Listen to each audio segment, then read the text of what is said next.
بسم اللہ الرحمن الرحیم۔ ہمارے چینل میں خوش آمدید۔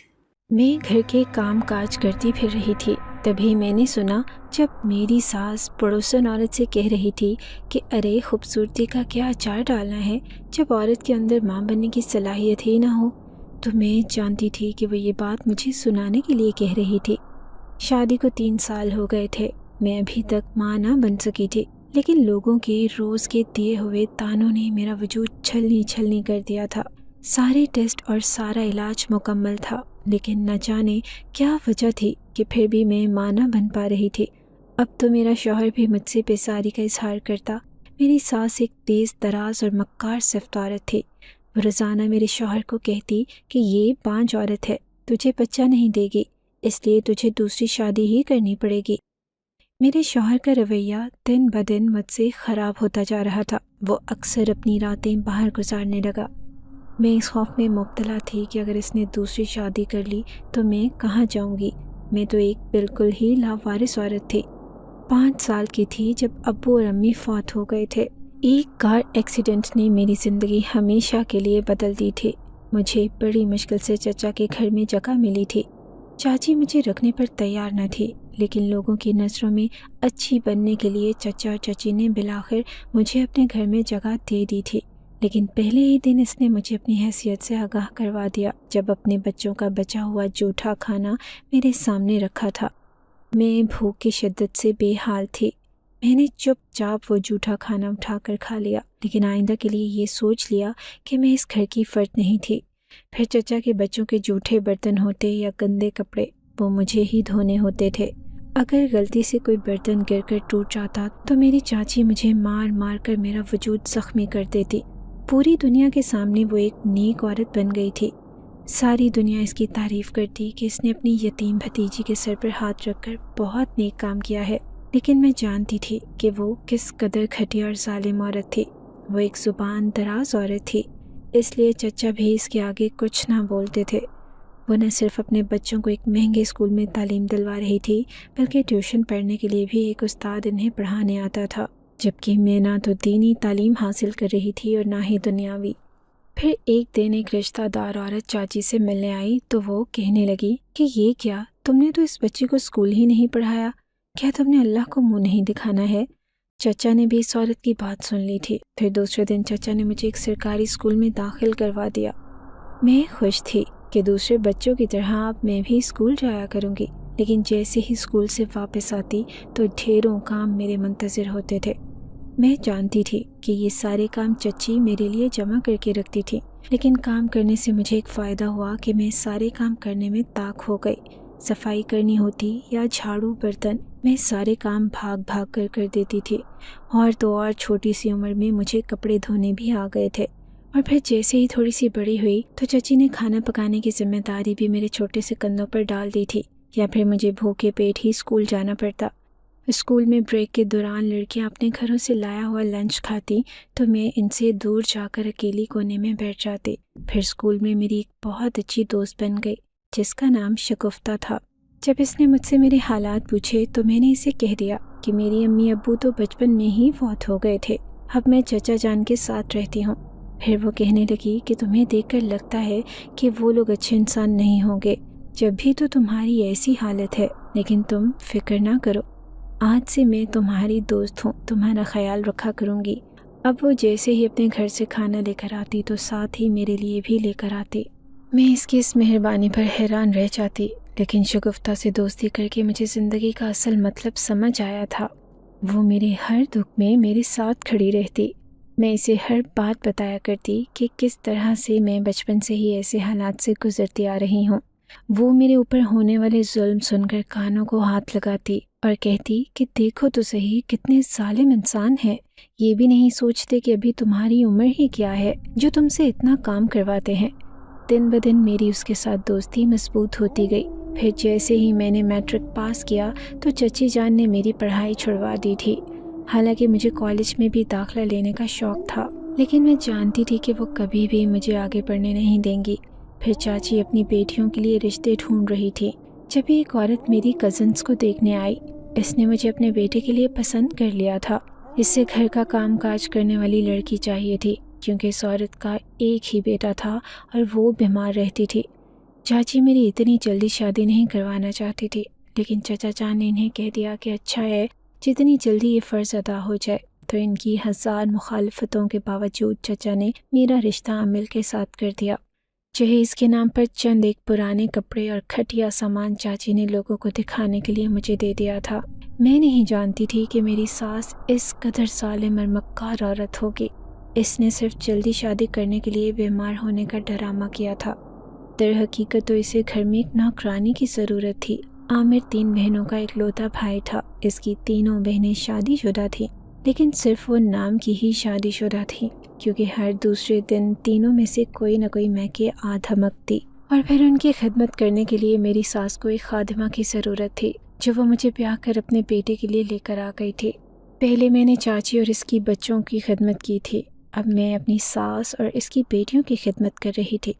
میرا شوہر عامر کا سلوک مجھ سے اچھا تھا، لیکن وہ اپنی ماں اور بہنوں سے بہت ڈرتا تھا۔ مجھے کہا کرتا تھا کہ ان کی کسی بھی بات سے کبھی بھی انکار نہ کرنا، کیونکہ میری ماں نے مجھے بڑی مشکل سے پال پوس کر جوان کیا ہے۔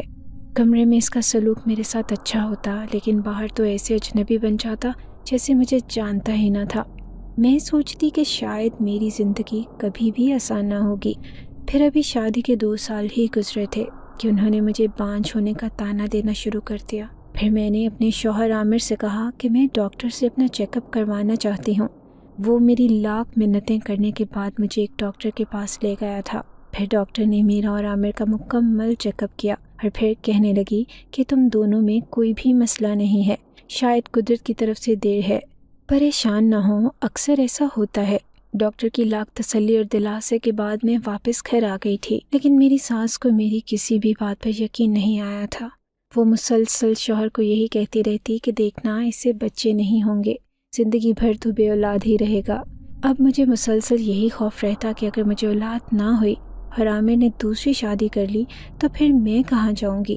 اب چچی مجھے دوبارہ رکھنے پر کسی صورت بھی تیار نہ ہوتی، کیونکہ شادی کے بعد وہ ایک دفعہ بھی مجھ سے ملنے نہ آئی تھی۔ میں پہلے سے بڑھ کر اپنی ساس، نند اور شوہر کا خیال رکھتی تھی، لیکن پھر بھی وہ میرے کسی بھی کام سے خوش نہ ہوتے۔ بس ان کا دن رات کا یہی تانا ہوتا کہ ہمیں ہر حال میں ایک بچہ چاہیے۔ عامر چونکہ میری ساس کا ایک اکلوتا بیٹا تھا، اس لیے ان کی خواہش تھی کہ جلد ہی ان کی گود میں ان کا پوتا آ جائے۔ دھیرے دھیرے ماں بیٹیوں نے عامر کو بھڑکانا شروع کر دیا۔ اس کا رویہ دن بدن میرے ساتھ خراب ہوتا جا رہا تھا۔ پھر ایک دن اس نے میرے ساتھ لڑائی جھگڑا کرنا شروع کر دیا۔ وہ مجھے کہنے لگا کہ میں جلد ہی تمہیں طلاق دے کر دوسری شادی کر لوں گا، کیونکہ مجھے اپنی ماں کی بچوں کی خواہش پوری کرنی ہے۔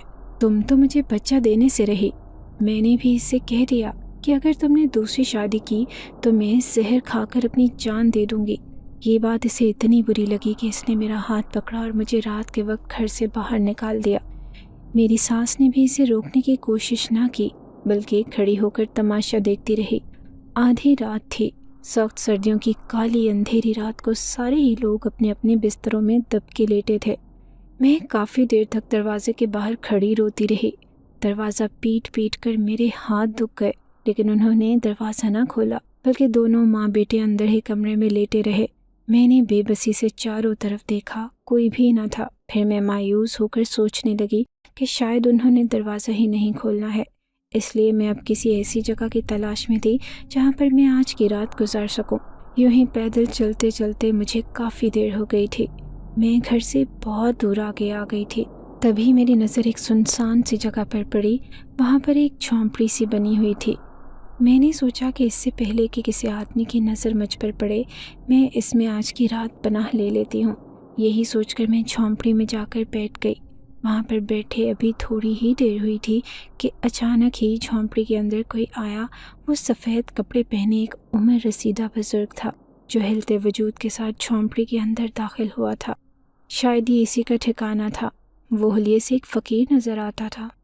اس کے ہاتھ میں ایک بڑا سا ڈنڈا اور گلے میں ایک مالا پہن رکھی تھی۔ پھر جیسے ہی وہ آ کر جھونپڑی میں بیٹھا، میں اسے دیکھ کر ایک کونے میں سمٹ گئی۔ اس کی نظر بھی مجھ پر پڑ چکی تھی۔ پھر وہ کہنے لگا کہ کون ہو تم اور یہاں پر کیسے بیٹھی ہو؟ میں کہنے لگی کہ بابا جی، میں ایک مجبور اور لاوارث عورت ہوں۔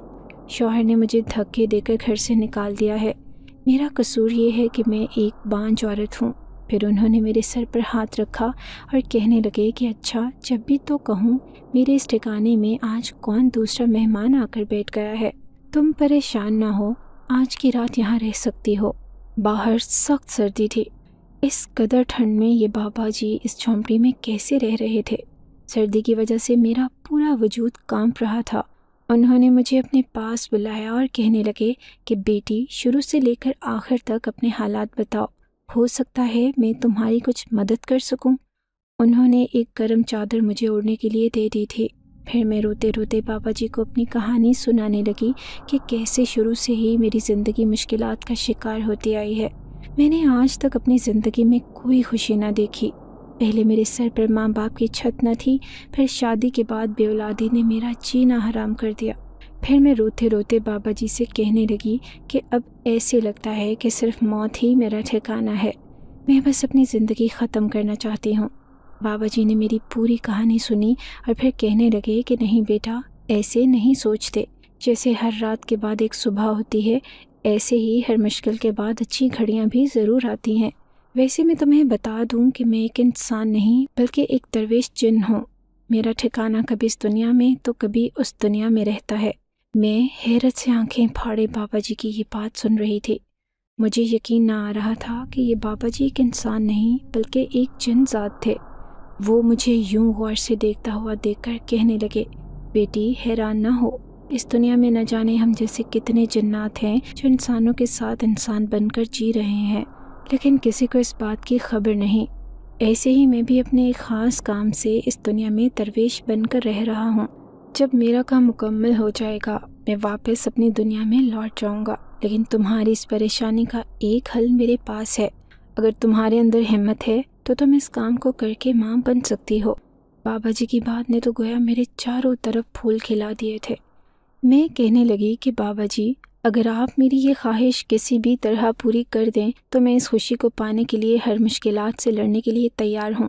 پھر بابا جی کہنے لگے کہ ٹھیک ہے، آج میں تمہیں ایک ایسا راز بتاؤں گا جسے جان کر تم بہت جلد حاملہ ہو جاؤ گی۔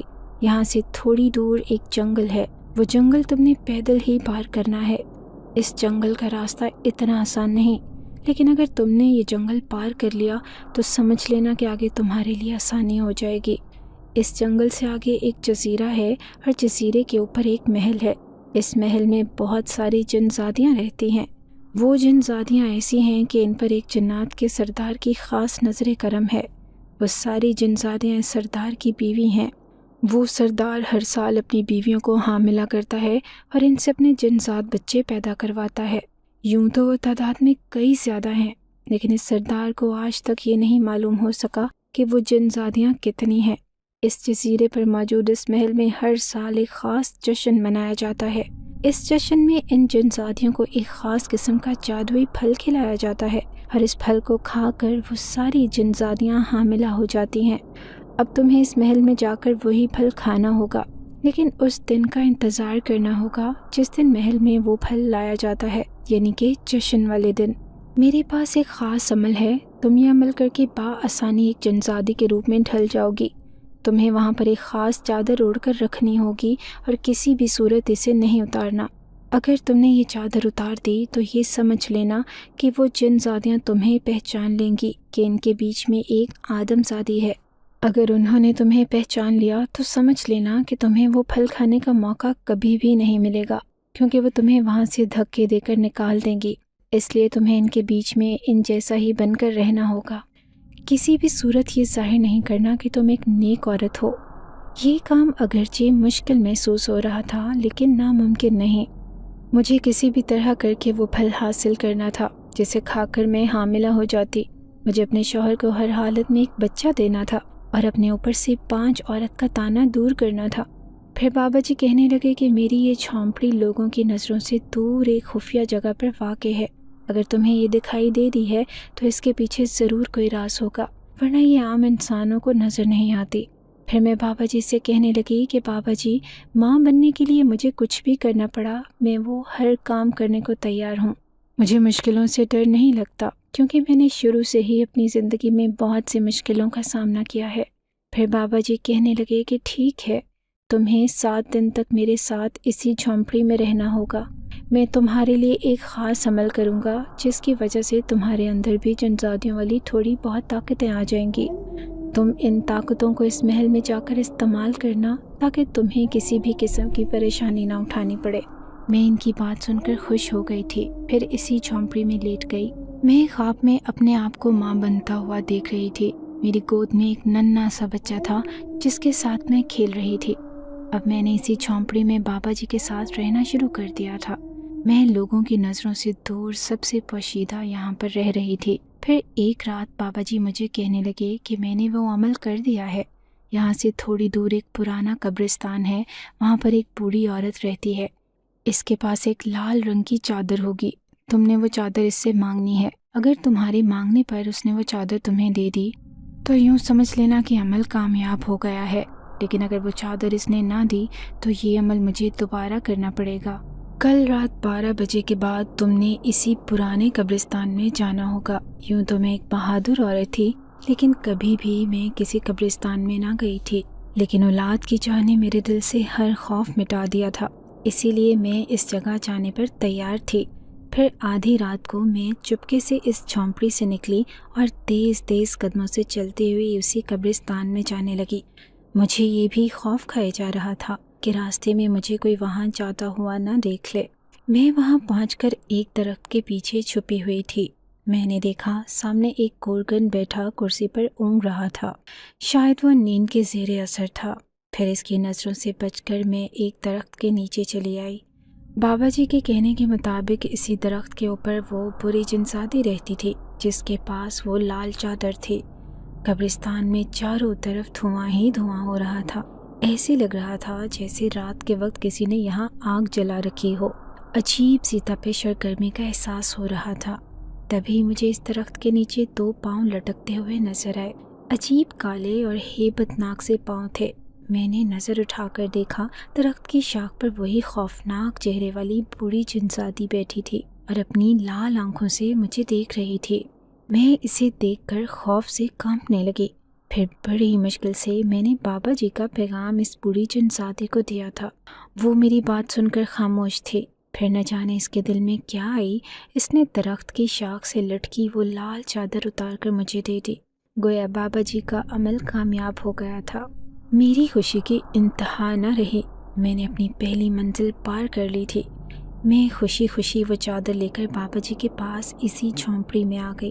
بابا جی نے مجھے مبارکباد دی اور کہنے لگے کہ مبارک ہو، تم کامیاب ہو گئی ہو، اب باقی کا کام تمہیں اکیلے ہی کرنا ہوگا، یہاں تک مدد کرنا میرا فرض تھا، اب میں نے تمہیں سب کچھ سمجھا دیا ہے، کل صبح تم یہاں سے نکلو گی، وہ جنگل پار کر کے اسی جزیرے پر موجود محل میں پہنچ جاؤ گی۔ میں بھی اپنے آپ کو تیار کر چکی تھی۔ ہر مشکل کا مقابلہ کرنے کے لیے میں اپنے دل کو مضبوط کر چکی تھی۔ مجھے یہ ڈر تھا کہ کہیں میرا شوہر دوسری شادی نہ کر لے، آخر بچے کی خواہش میں وہ کچھ بھی کر سکتا تھا۔ پھر میری ساس اور نندیں بھی اس کو بما وقت بھڑکانے کے لیے تیار رہتی تھی۔ اس نے اس دن لڑائی جھگڑا کر کے مجھے گھر سے نکال دیا تھا، نہ جانے دوبارہ ڈھونڈنے کی کوشش بھی کی ہوگی یا نہیں۔ انہی سوچوں کو لے کر میں نیند کی آغوش میں چلی گئی۔ پھر دوسرے دن میں نے اپنے سفر کا آغاز کر دیا۔ وہ ایک گھنا جنگل تھا جس میں نہ صرف کانٹے دار جھاڑیاں تھیں بلکہ عجیب و غریب جانور بھی تھے۔ وہ لال چادر میں نے اپنے ارد گرد مضبوطی سے تان رکھی تھی۔ کیچڑ اور پتھریلی زمین پر چلتے چلتے میرے پاؤں چھلنی ہونے کو تھے، لیکن میں نے اپنا سفر کرنا جاری رکھا۔ میں رات ہونے سے پہلے پہلے اس جزیرے پر پہنچنا چاہتی تھی، لیکن اس جنگل کو پار کرنا آسان نہ تھا۔ جنگلی جانوروں کا خوف مجھے کھائے جا رہا تھا۔ پھر شام کے سائے پھیلنے لگے، لیکن یہ جنگل میں نے ابھی تک پار نہ کیا تھا۔ میں سوچنے لگی کہ آج رات یہیں پر رک جاتی ہوں، پھر کل صبح اپنے سفر کا آغاز کروں گی۔ اسی لیے میں ایسی جگہ کی تلاش میں تھی جہاں پر میں رات بسر کر سکتی۔ کسی درخت کے نیچے سونا بھی آسان نہ تھا کیونکہ وہاں پر زہریلے سانپ کی موجودگی یقینی تھی۔ پھر میری نگاہ وہاں پر موجود تھوڑی سی دور ایک پہاڑ پر پڑی۔ یقیناً وہ ایک خشک جگہ تھی، میں وہاں پر آج کی رات گزار سکتی تھی۔ یہی سوچ کر میں بڑی مشکل سے پہاڑ چڑھ کر اس اونچائی پر آ کر بیٹھ گئی تھی۔ وہ ایک خشک زمین تھی، سوائے ریت کے وہاں کچھ بھی نہ تھا۔ اتنا تو مجھے یقین تھا کہ یہاں پر جانوروں کا مجھے کوئی خطرہ نہ تھا، اسی لیے کمر سیدھی کرنے کے لیے میں زمین پر ہی لیٹ گئی تھی۔ اپنے شوہر کو یاد کر کے ایک بار پھر میری آنکھوں میں آنسو آ گئے۔ وہی تو میری زندگی کا سہارا تھے، کیونکہ نہ تو میرے ماں باپ زندہ تھے اور نہ ہی کوئی دوسرا رشتہ دار مجھے اپنے ساتھ رکھنے پر تیار تھا۔ اگر میرا شوہر بھی مجھے اولاد نہ ہونے کی وجہ سے چھوڑ دیتا تو پھر اس بھری دنیا میں اکیلی رہ جاتی۔ یہی باتیں سوچتے سوچتے میں نہ جانے کب نیند کی آغوش میں چلی گئی۔ مجھے ایسا محسوس ہوا جیسے میرے آس پاس کوئی موجود ہو، کسی نے میرے سر کو تھپ تھپایا تھا۔ پھر مجھے نیند میں اس بابا جی کی آواز سنائی دی جو مجھے کہہ رہے تھے کہ بیٹی، ہمت و حوصلہ مضبوط کر کے رکھنا، تمہیں یہ کام ہر حال میں کرنا ہوگا۔ میں نیند سے ایک دم چونک کر اٹھی۔ آدھی رات کا پہر تھا، میرے آس پاس کوئی بھی موجود نہ تھا، شاید وہ مجھے خواب میں ہی نظر آئے تھے۔ چاند کی روشنی سے ہر منظر واضح تھا۔ میں بے اختیار اٹھ کر بیٹھی تھی۔ اب مجھے خوف نے ستانا شروع کر دیا۔ دعا کرنے لگی کہ جلدی سے صبح ہو جائے تاکہ دن کی روشنی میں میرا خوف کم ہو جائے۔ کبھی جنگل میں سے کسی کے چیخنے کی آواز آتی تو کبھی جانوروں کے بولنے کی۔ پوری رات اسی دہشت میں گزری۔ صبح ہوتے ہی میں نے دوبارہ سے اپنا سفر شروع کر دیا۔ تھکن، دھوپ اور پیاس نے مجھے نڈھال کر دیا تھا، لیکن پھر بھی میری ہمت کم نہ ہوئی تھی۔ بالآخر مجھے اپنی کامیابی کے آثار نظر آنے لگے۔ جب وہ یہ جنگل مجھے ختم ہوتا نظر آ رہا تھا، دور سے ہی مجھے وہ عجیب سا جزیرہ نظر آ رہا تھا جہاں پر ان جنزادیوں کا محل تھا۔ اب میں نے اس بوڑھی جنزادی کا دیا ہوا دوپٹہ اوڑھ لیا تھا۔ یہ دوپٹہ اوڑھ کر مجھے عجیب سا محسوس ہو رہا تھا۔ ان بابا جی کا کہنا تھا کہ مجھے ان جنزادیوں کی طرح ہی طاقتیں حاصل ہو جائیں گی۔ وہ مجھے پہچان نہیں سکیں گی کہ میں ایک عورت ہوں اور وہ بھی انسانوں کی دنیا سے آئی ہوں۔ پھر جیسے ہی میں اس جزیرے پر پہنچی تو میں نے چپکے سے دیکھ لیا تھا، وہاں پر موجود ساری جنزادیوں نے میری ہی طرح کا لال دوپٹہ پہنا ہوا تھا۔ انہوں نے اپنے چہرے چھپائے ہوئے تھے، میں نے بھی اپنا چہرہ چھپا لیا۔ میں نے دیکھا وہ سب ایک تالاب پر بیٹھی ہوئی تھی۔ انہوں نے خوبصورت سفید رنگ کے لباس پہنے ہوئے تھے۔ تعداد میں وہ کہیں زیادہ تھیں، مجھے ان کی تعداد معلوم نہ ہو سکی۔ میں بھی چپکے سے آگے بڑھی اور ان سب میں شامل ہو گئی۔ وہ باری باری سے تالاب میں نہا رہی تھیں۔ ان سب کے بیچ میں بہت گندگی میں بھری ہوئی تھی۔ میں بھی سوچنے لگی کہ میں سب سے آخر میں نہاؤں گی تاکہ ان سب کے جانے کے بعد آرام سے نہا کر اپنے کپڑے بدل لوں جو کیچڑ اور مٹی سے اٹے ہوئے تھے۔ میں کافی دیر تک انتظار کرتی رہی۔ وہ تعداد میں کہیں زیادہ تھی، ہنس ہنس کر ایک دوسرے سے باتیں کر رہی تھی۔ میں چپ چاپ وہاں کھڑی رہی۔ میرے پاس ایک جنزادی کھڑی تھی جو نہانے کے لیے اپنا لباس اپنے ہاتھ میں لے کر کھڑی تھی۔ تبھی اس نے اپنا لباس نیچے رکھا اور دور کھڑی ایک جنزادی کے پاس جا کر باتیں کرنے لگی۔ میں نے چپکے سے اس کا لباس چوری کر لیا تھا کیونکہ میرے پاس پہننے کے لیے کپڑے نہ تھے۔ پھر چپکے سے وہ لباس اٹھا کر دور جا کر کھڑی ہو گئی۔ میں نے دیکھا جب وہ جنزادی واپس آ کر اپنا لباس ڈھونڈ رہی تھی۔ مجھے ڈر بھی لگ رہا تھا کہ کہیں وہ میرے پاس نہ پہنچ جائے، لیکن پھر ساتھ والی دوسری جنزادی کھڑی ہو کر اسے بتانے لگی کہ تم شاید اپنا لباس لے کر ہی نہیں آئی ہو۔ شکر تھا کہ میں بچ گئی۔ اب ساری جنزادیوں کے ہو جانے کے بعد میں بھی اس تالاب میں نہانے لگی۔ اس پانی سے نہایت خوشبو آ رہی تھی۔ ٹھنڈا ٹھنڈا پانی نہایت خوشبودار تھا۔ نہانے کے بعد میں کپڑے بدل کر بہتر محسوس کر رہی تھی۔ اب میں ان کے ساتھ ہی رہنے لگی تھی۔ مجھے اس بات کی خوشی تھی کہ ان میں سے کسی نے بھی مجھ پر زیادہ توجہ نہ دی تھی، لیکن یہ صرف میری غلط فہمی تھی۔ جیسے ہی دوسرا دن ہوا تو اچانک ہی ایک جنزادی نے مجھے دیکھا اور میرے پاس آ کر کہنے لگی کہ تم کس قبیلے سے آئی ہو؟ کیا تم سردار کی نئی بیوی ہو؟ اس کا یہ پوچھنا تھا کہ ساری ہی جنزادیاں میرے ارد گرد جمع ہو گئی۔ میں خوف سے کانپنے لگی کہ کہیں وہ مجھے پہچان نہ جائیں کہ میں آدم زادی ہوں۔ پھر میں یوں ہی ان کو بات بتاتے ہوئے کہنے لگی کہ ہاں، سردار مجھے دوسرے قبیلے سے لے کر آئے تھے، 1 مہینے تک اپنے پاس رکھا، پھر مجھے اس محل میں بھیج دیا۔ پھر وہ جنزادی کہنے لگی کہ اچھا، میں تمہیں خوش آمدید کہتی ہوں، تم ہمارے ساتھ رہو، تمہیں یہاں کوئی بھی تکلیف نہ ہوگی۔ سردار محل میں سال میں 1 دفعہ چکر لگاتے ہیں، 2 مہینے بعد وہ ہم سب سے ملنے یہاں آئیں گے۔ یہ بات تم اچھی طرح سمجھ جاؤ کہ اب تمہیں صرف ان کا انتظار کرنا ہوگا، جس طرح سے ہم ان کا ہر سال انتظار کرتے ہیں۔ میں نے اس کی بات سن کر اس بات میں سر ہلا دیا تھا۔ میرے لیے اتنا ہی کافی تھا کہ ان ساری جنزادیوں نے مجھے اس محل میں قبول کر لیا تھا۔ پھر میری اس جنزادی سے اچھی خاصی دوستی ہو گئی۔ اس نے اپنا نام نور بتایا تھا۔ وہ کہنے لگی کہ میں بھی ایک بہت بڑے قبیلے سے آئی ہوں۔ میں ایک غریب جنزادے کی بیٹی تھی، لیکن خوبصورتی کی دولت میرے پاس بے پناہ تھی، اس لیے سردار نے مجھے پسند کر کے مجھ سے شادی کر لی۔ میں نہیں جانتی تھی کہ مجھ سے پہلے بھی اس کی کئی بیویاں موجود ہیں۔ میں تو اس بات پر خوش تھی کہ اب میں سردار کی بیوی بن کر قبیلے کی ملکہ بن جاؤں گی، لیکن جیسے ہی شادی ہوئی 3-4 مہینے سردار نے مجھے اپنے پاس رکھا اور پھر اس محل میں بھیج دیا۔ یہاں پر آ کر دیکھا تو میرے جیسی کئی خوبصورت جنزادیاں یہاں پر موجود تھیں۔ مجھے اس بات پر بہت مایوسی ہوئی تھی، لیکن پھر جس طرح سے یہ سب لوگ رہ رہی تھی، اسی طرح میں نے بھی ہنسی خوشی اپنی زندگی گزارنے کا فیصلہ کیا، کیونکہ سردار نے مجھ سے شادی کرنے کے بعد میرے ماں باپ کو دولت سے مالا مال کر دیا تھا۔ اب وہ اپنی زندگی میں خوش ہیں اور میں یہاں پر خوش رہنے کی کوشش کرتی ہوں۔ تم بتاؤ، سردار نے تمہیں کس قبیلے سے بلایا ہے؟ اس سوال پر میں گھبرا گئی، کیونکہ مجھ سے کوئی بات نہ بن پائی تھی۔ پھر مجھے گھبراتے ہوئے دیکھ کر کہنے لگی کہ اچھا، ابھی اگر تم نہیں بتانا چاہتی تو کوئی بات نہیں۔ مجھے معلوم ہے کہ تم یہاں پر نئی ہو، لیکن تم مجھے اپنا نام تو بتا سکتی ہو۔ پھر میں نے اسے اپنا نام شبنم بتا دیا تھا۔ میں دیکھتی کہ محل کی کنیزیں صبح شام لذیذ پکوان تیار کرتی تھی۔ وہ سارے کھانے ان جنزادیوں کے لیے ہوتے تھے۔ میں بھی ان کھانوں کو کھا کر لطف محسوس کرتی، کیونکہ میں نے آج تک اپنی زندگی میں اتنے لذیذ کھانے کبھی نہ کھائے تھے۔ خوشبودار پھولوں سے پورا محل مہکتا تھا۔ محل کی کنیزیں صبح ہوتے ہی سارے گلدانوں میں تازہ پھول سجا دیا کرتی تھی۔ وہاں پر رہنے والی جنزادیوں کے یہ بہت عیش تھے۔ اب میں بھی وہاں پر عیش سے رہ رہی تھی۔ ایک دن میں محل میں گھومتی پھر رہی تھی، اچانک ہی میری نظر ایک کمرے پر پڑی جس کے دروازے پر تالا تھا۔ مجھے تجسس ہوا کہ یہ کمرہ بند کیوں ہے۔ تبھی میں نے اس کمرے کی کھڑکی سے جھانک کر دیکھا۔